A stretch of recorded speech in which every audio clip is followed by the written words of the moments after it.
Saya datang ke National Mall-nya Amerika.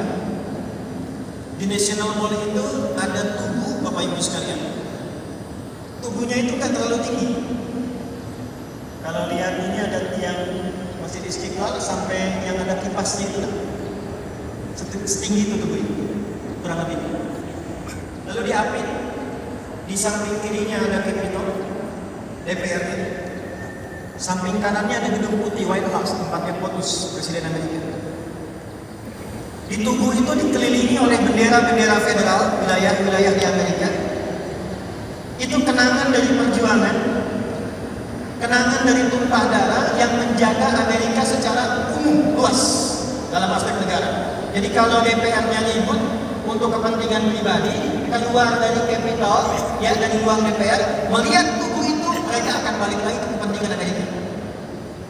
Kalau Presiden Amerika punya kepentingan pribadi, dia keluar dari situ, lihat tugu itu, maka dia ingat lagi kepentingan Amerika. Dan itu dikontrol oleh masyarakat secara luas karena semua bisa masuk ke situ. Maka jadilah dari situ Amerika menjadi negara sistemik, negara yang disusun dengan sistem. Nah, Bung Karno membawa delegasi Indonesia datang ke Amerika, berkunjung nanti kurang lebih selama 18 hari di Amerika, dan diantaranya datanglah ke wilayah Washington DC ini di area National Mall. Saya ingin challenge nih Bapak Ibu semuanya. Silakan Bapak Ibu keluarkan daftar nama orang-orang yang berangkat bersama Bung Karno itu. Ada siapa saja di antara mereka. Dan tantangan keduanya, coba lihat di antara rombongan yang berangkat itu, siapa di antara mereka yang tersambung ideologinya kepada syariat Islam. Agak cepat. Ternyata 18 hari di sana. Kemudian kunjungan sampai dengan ke Washington. Salah satunya di antara misi yang dibawa selain diplomasi adalah bagaimana bisa mendapatkan lokasi untuk membangun kedutaan besar Indonesia di Amerika. Maka harapan Bung Karno awalnya, beliau ingin membeli lahan yang luas di depan kedutaan Belanda yang luasnya harus 3 kali lipat dari kedutaan besar Belanda. Supaya ingin menunjukkan Indonesia sedang merdeka, negara besar, lebih hebat dari Belanda 3 kali lipat dibandingkan bantuan kedubes Belanda. Saat akan dieksekusi, tiba-tiba dapat informasi bahwa ada heritage, satu bangunan yang sangat kokoh, yang terapat, punya nilai tinggi. Sekarang Prof itu heritage ke-13 terutama di Amerika, dengan nilai yang sangat luar biasa. Akan dijual karena pemiliknya butuh uang. Maka diiklankan, dibuat brosur. Saya sampai sekarang masih nyimpan foto brosurnya. Ketika itu belum ada yang laku, belum ada yang tawar. Maka diinformasikan pada Bung Karno, diputuskan kita lihat. Setelah dilihat itu tertarik, ini kita beli. Dengan harga 500 sampai 700 ribu US dollars pada saat itu. Karena butuh uang, ternyata para saudara kita yang ikut Bung Karno mengatakan kita bawa cash 350 ribu US dollar per bulan. Tawar saja. Karena uangnya cash langsung.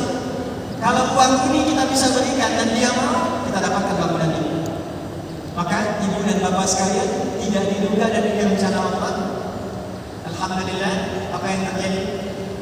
Ditawar 350 ribu US dollar dan dijuallah itu dengan nilai yang tadi ditawarkan. Sampai sekarang bangunan itu menjadi kedutaan besar Republik Indonesia. Di dalamnya masih ada alat-alat yang orisinil. Ada tempat-tempat yang sampai sekarang belum berubah karena nggak boleh dirubah sepenuhnya, heritage. Dibeli oleh saudara-saudara kita. Datang mendampingi Bung Karno. Pertanyaan besarnya, siapa saudara-saudara? Silakan riset. Orang-orang itu adalah orang-orang yang terdidik dengan sistem dakwahnya SI. Gak mungkin kita bisa merdeka, bisa proklamasi kalau tidak punya kekuatan sinergi dakwah ekonomi. Siapa yang biaya?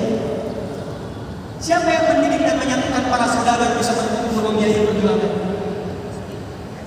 Yang diidahkan menaikan Muhammadiyah, dakwahnya dengan kultural, bikin di pendidikan, dia ngajar, beliau mengajar. Ada dakwah secara intelektual yang mengajar. ada yang menegakkan kemudian jihad fisabilillah dengan keamanan, ketentraman, fisik, militer. Sampai salah satu gurunya Kiai Samanhudi, yaitu Kiai Zainal Mustafa di Tasikmalaya, jadi contoh yang sangat luar biasa. Resmennya dibangun 3 dari Jawa Timur, Jawa Tengah sampai ke Jawa Barat, di wilayah Jawa saja. Yang mau saya katakan, tidak mungkin itu berhasil kalau tidak ada sokongan ekonomi. Nah, yang menggerakkan dari awal jaringan ini, jaringan ekonomi, sampai ke luar negeri, sampai punya kedutaan, itu siapa? Itu alumni pendidikan dakwah ekonomi di syarikat Islam. Jadi sumbangsih kemerdekaan Indonesia dari nilai dakwah ekonomi yang telah menjadi nilai proklamasi itu sepertiga sahamnya kalau boleh dikatakan itu milik syarikat Islam. Jadi kalau 119 tahun setelah itu kita berkumpul bersyukur di Istiqlal ini, belum selesai tugas kita. Bukan hanya dengan hamdalah, bukan hanya kita berkumpul menunjukkan eksistensi. SI itu gak butuh eksistensi, karena yang menghadirkan Anda itu atas berkat rahmat Allah yang Maha Kuasa. Yang dibutuhkan dari SI itu adalah misi yang dipertahankan secara abadi hingga menjadi kebanggaan saat kita pulang menghadap Allah Subhanahu wa Ta'ala. Jadi ketika Anda ditanya apa yang kau kerjakan saat di dunia, Anda dengan bangga mengatakan, saya punya sanad kepada Utsman bin Affan, saya punya sanad kepada Abdurrahman bin Auf, saya punya sanad kepada Talhah bin Ubaidillah, saya berdakwah lillah karenamu ya Allah dengan harta yang kau titipkan kepada kami untuk membangkitkan negeri, negara kesatuan Republik Indonesia yang kau ridhai. Itu tingkat tertinggi dari bintang dan balutan bulan.